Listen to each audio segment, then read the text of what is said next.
4, cukup panjang ayat yang kita baca, ayat 5 sampai 24. Yohanes pasal 4 ayat 5 sampai 24. Kita akan baca bergantian. Saya baca ayat yang kelima, Bapak Ibu Saudara baca ayat yang ke-6, demikian seterusnya sampai ayat 24. Yohanes pasal 4 ayat 5 sampai 24. Maka sampailah ia ke sebuah kota di Samaria yang bernama Sikar, dekat tanah yang diberikan Yakub dahulu kepada anaknya Yusuf. Di situ terdapat sumur Yakub. Yesus sangat letih oleh perjalanan, karena itu dia duduk di pinggir sumur itu. Hari kira-kira pukul 12. Maka datanglah seorang perempuan Samaria hendak menimba air. Kata Yesus kepadanya, berilah aku minum. Sebab murid-muridnya telah pergi ke kota membeli makanan. Maka kata perempuan Samaria itu kepadanya, masakah engkau seorang Yahudi minta minum kepadaku seorang Samaria? Sebab orang Yahudi tidak bergaul dengan orang Samaria.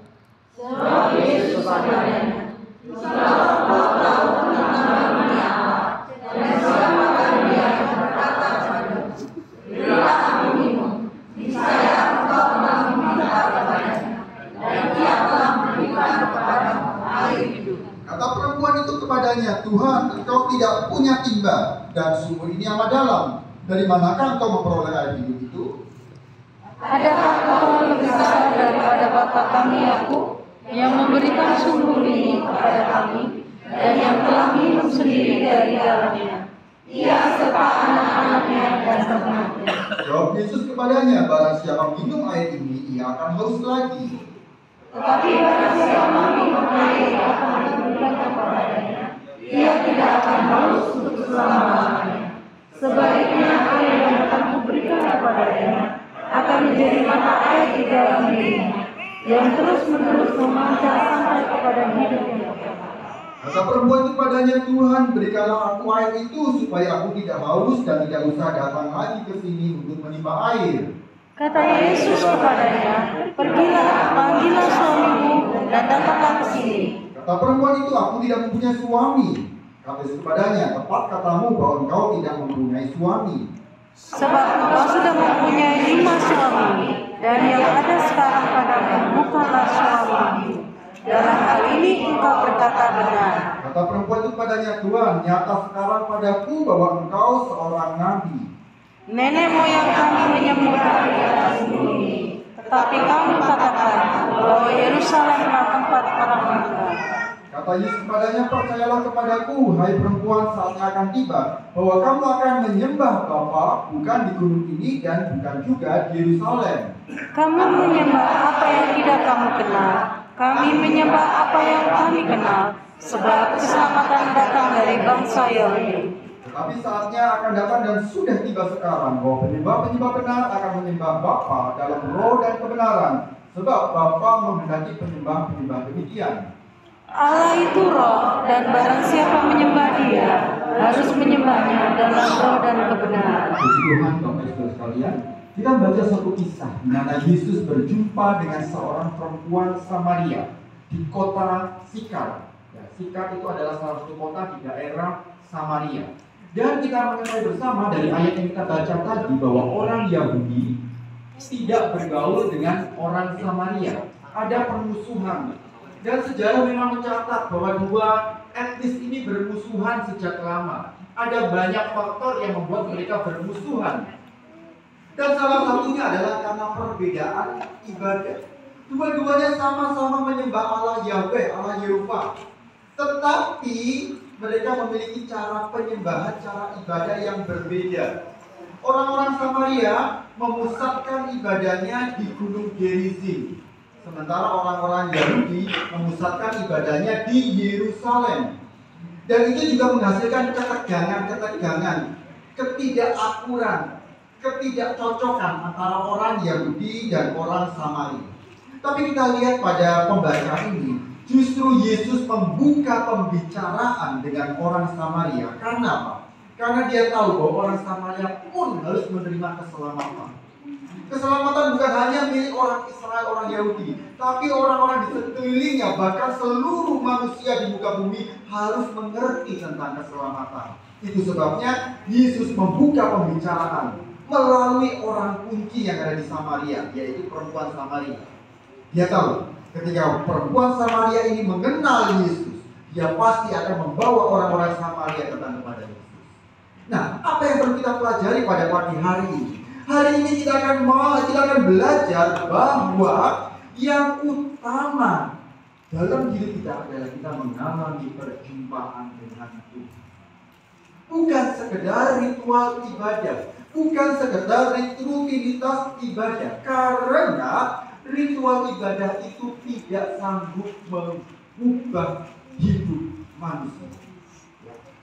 Beribadah saja tidak sanggup mengubah hidup manusia kalau orang itu tidak berjumpa dengan Yesus yang sanggup mengubah. Ya. Kita tadi membaca bahwa wanita Samaria mengatakan bahwa nenek moyang kami beribadah di gunung ini, dan kamu mengatakan Yerusalem tempat kamu beribadah. Memang demikian, saudara, orang Samaria punya tempat ibadah. Bahkan orang Samaria modern yang hidup pada masa sekarang, mereka masih melakukan ibadahnya berbeda dengan ibadah orang Yahudi. Mereka pasti berpegang pada Taurat. Jadi mereka punya ibadah Paskah dan sebagainya, tetapi tidak dilakukan di Yerusalem, dilakukannya di Gunung Gerizim.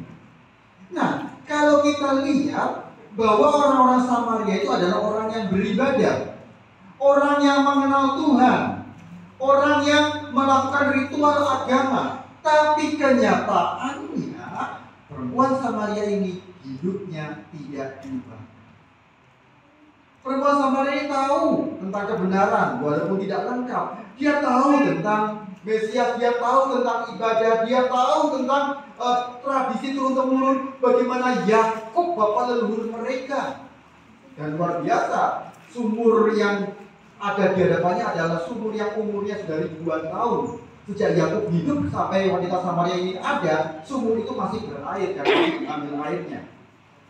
Nah, wanita Samaria tahu leluhurnya, tahu ibadahnya, tahu bagaimana nenek moyangnya mengajar dia beribadah. Tapi sayang, ibadah itu tidak mengubahkan hidupnya. Ya, agama dan ritual pada faktanya tidak bisa mengubah hidup wanita Samaria. Ini kita lihat di bawah itu adalah ritual orang Samaria modern. Mereka mempersembahkan Paskah, kurban Paskah pada hari raya Paskah, tetapi berbeda caranya dengan orang-orang Yahudi. Nah, jadi saudaraku yang dikasih Tuhan, apa pelajaran yang kita lihat di sini? Bahwa rajin beribadah tidak menjamin perubahan hidup jika tidak pernah mengalami perjumpaan dengan Yesus. Rajin setiap minggu kita ke gereja mungkin, tetapi kalau tidak mengalami perjumpaan dengan Yesus, ibadah kita tidak banyak membawa manfaat. Ya, ibadah kita hanya mungkin mendapatkan ajaran tentang moral yang baik, tetapi kita tidak bisa berubah selama kita tidak pernah mengalami perjumpaan dengan Yesus. Seperti apa sih perjumpaan dengan Yesus? Tentunya setiap orang memiliki, Allah memiliki cara yang berbeda, yang khas untuk berjumpa dengan setiap orang. Dengan perempuan Samaria, Yesus berjumpa lewat pembicaraan dari hati ke hati sampai menembus kepada bagian yang terdalam yang disembunyikan selama ini. Ya. Mungkin kepada yang lain seperti Yesus menjumpai secara khusus Petrus. Dia katakan, aku akan menjadikan kamu penjala manusia. Dan disitulah Petrus mulai meninggalkan semua aktivitasnya dan mengikut Yesus. Bagaimana Tuhan menjumpai Saulus ya sebelum bertobat menjadi Paulus. Ketika Saulus berusaha untuk membunuh orang-orang Kristen, Tuhan mendatangi Saulus sehingga Saulus berubah dan bertobat. Di perjanjian lama juga Tuhan menghampiri umatnya. Ketika Abraham mengalami perjumpaan dengan Tuhan, dia berubah, dia tinggalkan Ur Kasdim dan dia rela berjalan ke tempat yang tidak tahu. Dia tidak tahu tujuannya kemana. Dia hanya tahu Tuhan akan menunjukkan tempatnya.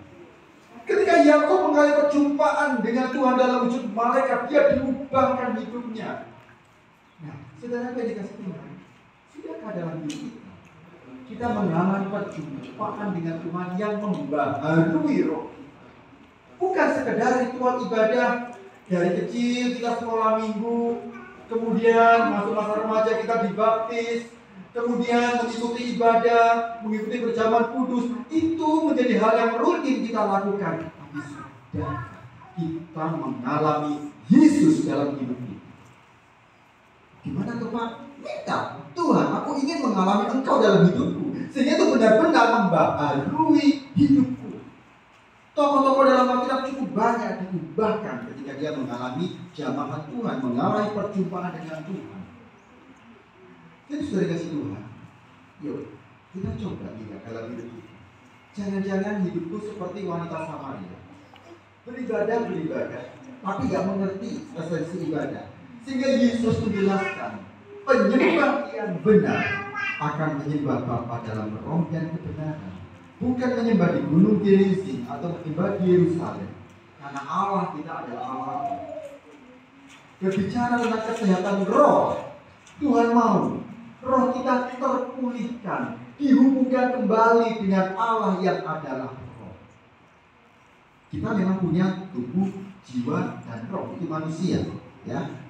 Tubuh ya jasad yang ada, yang kelihatan ini, karena kita bisa melihat tubuh sesama kita. Tetapi ketika tubuh terpisah dari jiwa dan roh, maka tinggal jasad yang siap untuk dikuburkan.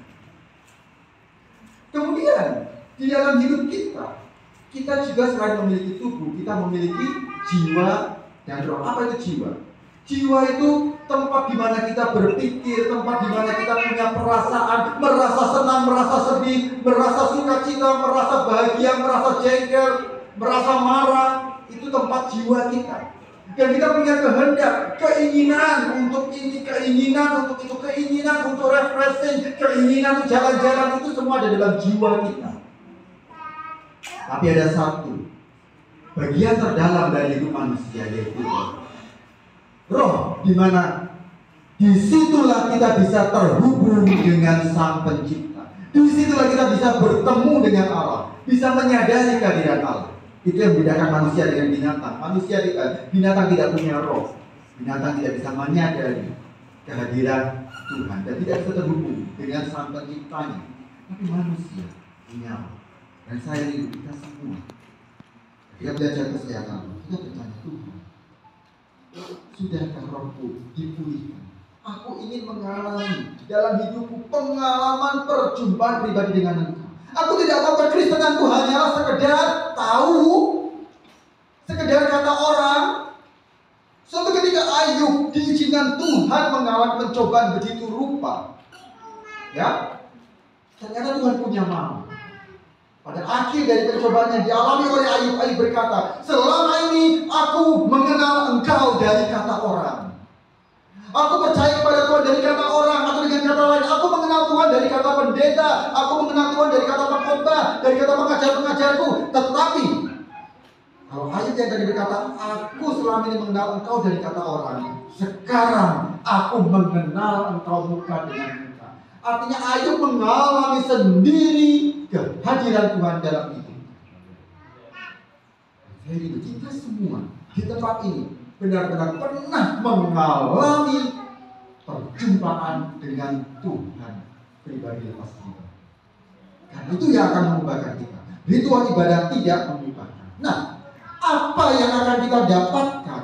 Apa yang akan kita alami ketika kita mengalami perjumpaan dengan Tuhan? Karena perjumpaan dengan Kristus itu sanggup mengubahkan. Sanggup mengubahkan. Kita lihat dari kisah perempuan Samaria ini, hal-hal yang diubahkan dalam dirinya ketika dia berjumpa dengan Yesus. Yang pertama kita dapatkan bahwa kebenciannya diruntuhkan sehingga perseteruan itu diperdamaikan. Dia begitu benci kepada orang Yahudi, ya. Entah kenapa dari turun-temurun leluhurnya ditanamkan kebencian kepada etnis Yahudi. Kita di dalam hidup ini, kadang-kadang tanpa disadari, orang tua kita atau kakek kita atau leluhur yang lebih tinggi lagi menanamkan kebencian kepada etnis tertentu atau kepada kelompok tertentu. Tapi saya percaya, ketika kita mengalami perjumpaan dengan Tuhan, kasih Tuhan memerlukan kita, kebencian apapun juga itu dirombak. Karena Yesus itu Allah damai sejahtera. Dia tidak ingin ada perseteruan. Dia tidak ingin ada keterpisahan di antara umatnya. Ketika wanita Samaria yang benci kepada orang Yahudi ini, ya, sampai Yesus minta minum saja, masa kamu orang Yahudi minta minum kepadaku? Ini suatu ekspresi kejengkelan, kebencian. Misalnya saudara, di sini ya, ada yang sedang punya musuh. Tiba-tiba musuhnya minta tolong atau minta air. Aku kehabisan air, minta sak jerigen aja gitu.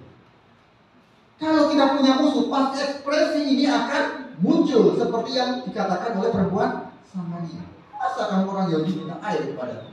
Masa kamu yang kemarin bikin jengkel sekarang minta air sama aku? Itu ekspresi. Dan memang ada catatan dari Rasul Yohanes, orang Yahudi tidak bergaul dengan orang Samaria. Dan memang dalam catatan sejarah, orang Yahudi itu juga ditanamkan turun-temurun. Jangan sekali-kali kamu minta makan atau minta minum sama orang Samaria. Nah, sehingga orang Samaria pun ketika ada orang Yahudi minta minum, aneh. Jadi itu langsung spontan. Masa kamu orang Yahudi minta minum kepadaku?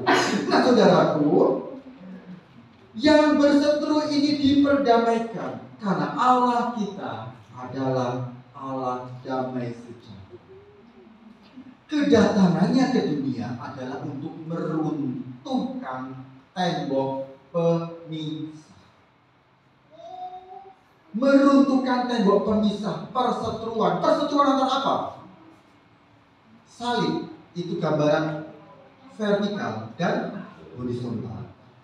Keterpisahan antara Allah Bapa dengan manusia yang berdosa.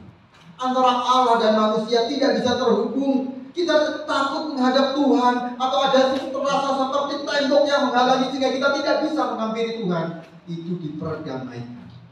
Manusia selama ini tidak mau menuruti kata Tuhan, maunya menuruti kata sendiri. Itu menjadi musuh. Seorang musuh, manusia berseteru dengan Tuhan. Aku gak mau nurut kata Tuhan, aku mau ikut kataku sendiri. Itu diperdamaikan oleh Yesus.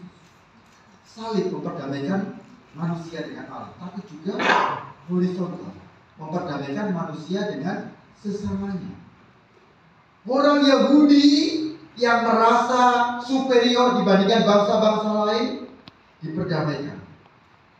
Alkitab mengatakan dia memperdamaikan antara orang-orang bersunat, yaitu orang Yahudi, dan orang-orang tidak bersunat, yaitu bangsa-bangsa lain, menjadi satu umat Allah. Padahal itu tadinya bermusuhan. Dan kita lihat tadi wanita Samaria yang tadinya benci kepada orang-orang Yahudi, yang tadinya dia tidak cocok dengan orang-orang Yahudi, justru dia ajak teman-temannya, ayo ikut aku pertemukan dengan Yesus. Dia justru pertemukan orang-orang di kota Sikar itu datang kepada Yesus. Dia tidak lagi melihat etnis, dia tidak lagi melihat kebencian masa lalu, dia tidak melihat lagi kepahitan yang dialami karena ulah orang Yahudi kepada orang Samaria. Ya, karena memang orang Yahudi pernah menghancurkan bait suci orang Samaria di Gunung Gerizim, pernah dirusak oleh orang Yahudi. Nah, tidak lagi mengingat kepahitan itu masa lalu itu, tapi karena Kristus semua diperdamaikan. Itu sebabnya perlunya kita mengalami perjumpaan dengan Yesus. Yang kedua, perjumpaan dengan Kristus itu membuat kita sadar akan kesalahan kita dan kita bertobat, berbalik. Kalau selama ini jalan kita keliru, jalan kita salah, mungkin kita hanya mendengar ajaran-ajaran agama Kristen mengajarkan begini begitu, ini boleh, ini nggak boleh. Tetapi ketika benar-benar kita mengalami perjumpaan dengan Kristus, Dia sendiri yang akan menerangi kita sehingga kita sadar. Di dalam Yohanes pasal 1 di sana dituliskan bahwa terang itu bercahaya dalam kegelapan dan kegelapan itu tidak menguasainya. Yesus itu adalah terang yang sesungguhnya. Apa maksudnya? Begini, ketika kita dalam suasana gelap, kita tidak tahu keberadaan kita. Mungkin kita jalan, ya, di jalan yang salah, atau kita jalan di jalan yang becek, tapi kita tidak tahu. Tetapi ketika ada terang yang menyoroti kita tahu jalan kita betul atau salah, jalan kita tersesat atau tidak, atau lurus. Nah, Yesus itu menerangi jalan kita. Beberapa waktu yang lalu saya ingat ilustrasi yang disampaikan oleh Bapak Jimmy Sugiarto ketika dia merasa kaca mobilnya itu bersih. Lalu dengan mobilnya dia berjalan ke timur pada pagi hari, dan pagi hari itu matahari menyorot ke kaca mobilnya. Apa yang selama ini kelihatannya bersih kena sorot matahari, ternyata kelihatan ada noda-noda. Nah, ketika kita mengalami perjumpaan dengan Yesus, nggak usah diutik-utik. Saya percaya dengan kesadaran sendiri, terang itu menunjukkan ini loh yang masih perlu dibersihkan, ini loh yang masih perlu dibereskan dalam hidup kita. Selama kita memang benar-benar mengalami perjumpaan dengan Yesus. Itu sebabnya Ayub diizinkan Tuhan mengalami pencobaan begitu rupa, habis-habisan begitu rupa, sampai dalam masa pencobaannya itu dikatakan dia tidak salah berkata iya, dia salah berkata juga iya. Kadang-kadang hal ini unik sekali, aneh sekali. Tapi kita lihat, dia tidak memuja Tuhan, dia tidak menyalahkan Tuhan, dia nggak salah berkata tentang Tuhan. Tetapi di bagian akhir dia mencabut kata-katanya. Kenapa? Karena selama dia menderita, dia mengutuki dirinya sendiri. Dia nggak salah sama Tuhan, tapi dia mengutuki dirinya sendiri. Nah, mungkin dalam hidup kita, ketika kita mengalami proses dari Tuhan, dengan Tuhan punya mau supaya kita mengalami perjumpaan dengan Tuhan, kita merasa benar. Ayub merasa aku tidak bersalah dalam hidupku, dalam kata-katanya tidak bersalah. Tetapi di akhir ketika dia berkata, sekarang aku mengalami engkau muka dengan muka, oleh sebab itu aku mencabut perkataan. Lah katanya selama ini benar, kenapa kok dicabut perkataannya? Karena di dalam kebodohannya dia mengutuki hari lahirnya, dia mengutuki dirinya, dia nggak terima dengan keadaan ini. Dia bertanya-tanya mana keadilan Tuhan. Tapi disitulah ketika Tuhan hadir menerangi hidup Ayub, sekecil apapun dalam diri Ayub yang salah di mata Tuhan jadi kelihatan. Nah saudaraku, terserah pada kita. Kalau kita mau semakin dekat dengan Tuhan, berjalan dengan Dia, karena Allah itu kudus, saya percaya kehadirannya yang justru membuat kita hari demi hari semakin cemerlang di hadapan.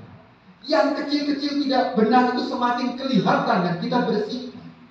Karena Yesus mengatakan, karena Paulus mengatakan di dalam surat Efesus bahwa Yesus itu seperti mempelai laki-laki surgawi yang mempersiapkan gerejanya sebagai mempelai perempuan surgawi yang tidak bercacat, tidak berkerut, tidak bernoda,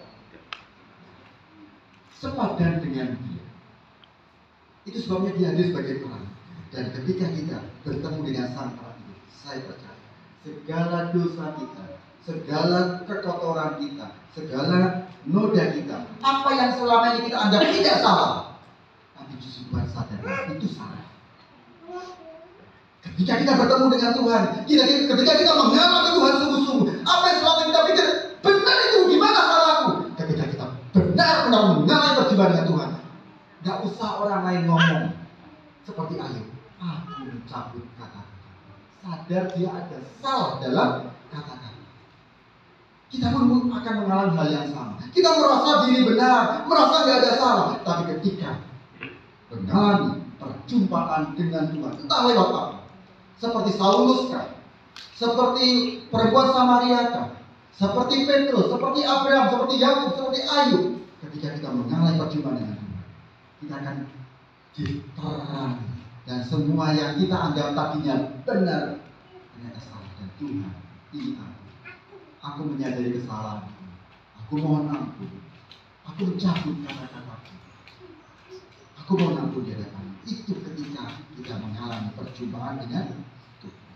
Dan satu lagi dari wanita Samaria, ketika dia berjumpa dengan Tuhan, adalah kepuasan ditemukan, ganti dari kehampaan hidup selama ini.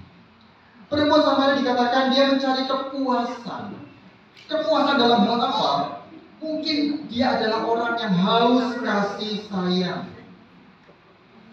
Sehingga apa? Dia mencoba mendapatkan itu dari laki-laki, dan ganti berganti sampai yang kelima, bahkan yang sekarang bersama dengan yang keenam, itu tidak pernah dia merasakan kepuasan. Maka ketika Yesus melontarkan kata-kata bahwa aku memiliki air yang kalau kau minumnya kamu tidak akan haus lagi, dia mulai tergelitik. Air yang tidak membuat haus lagi, karena dia memang secara hati nuraninya ada kekosongan yang tidak pernah terpuas.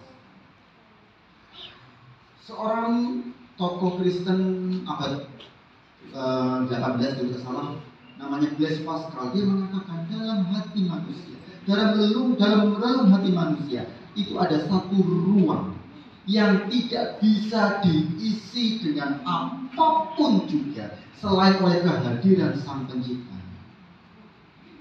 Ya, kita dalam hidup ini, saya yakin, kalau kita belum menemukan Tuhan dan mengalami Tuhan dalam hidup kita, kehampaan, kekosongan ini akan kita mencoba cari pemuasannya. Kalau perempuan Samaria tadi mencari pemuasannya dengan berganti-ganti pasangan. Ada orang tidak pernah terpuaskan dalam hidupnya, misalnya mengenai pakaian atau perhiasan, terus berganti, gak akan pernah puas. Beli cuma dipakai sekali, gak dipakai lagi karena tidak ada kepuasan.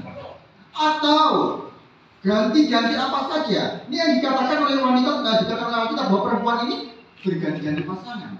Atau mungkin dalam hidup kita, mungkin kita rasanya pengen menjelajah seluruh dunia dan sudah dijelajahi pun tidak pernah terpuaskan. Saudaraku, hanya satu yang bisa memuaskan, ketika kita berjumpa dengan Yesus.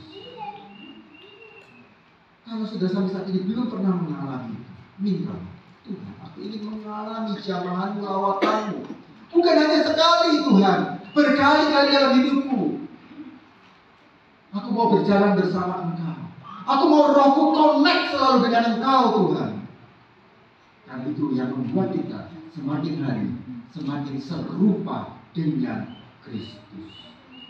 Ya, Yohanes pasal 7 ayat 38 mengatakan, barang siapa percaya kepadaku, seperti yang dikatakan oleh kitab suci, dari dalam hatinya akan mengalir aliran-aliran air hidup.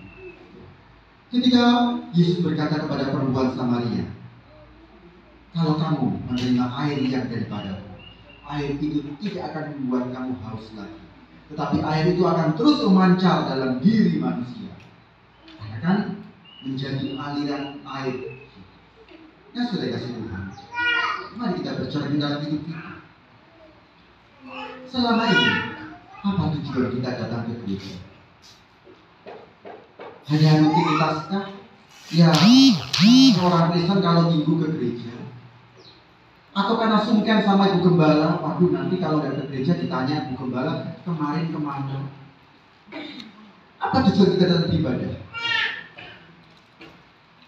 Atau kita memang datang untuk mencari Tuhan, sehingga ibadah kita benar-benar kita mengalami perjumpaan dengan Tuhan.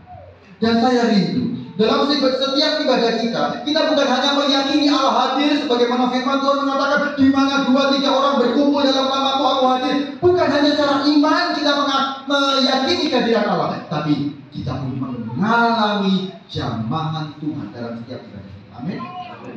Kita mengalami perjumpaan dengan Tuhan dalam setiap ibadah kita. Karena itu yang mengubahkan kita. Kalau kita hanya rutin beribadah, tidak akan ada perubahan. Karena dari setiap ibadah kita punya kontak dengan Tuhan, terhubung dengan Tuhan. Dia berperan yang menerangi kita, dia memuaskan kita, dan dia yang mengubah hidup kita. Amin, saudara. Kita akan akhiri firman Tuhan pada pagi hari ini. Kita adakan pujian pribadi yang mengenal hatiku.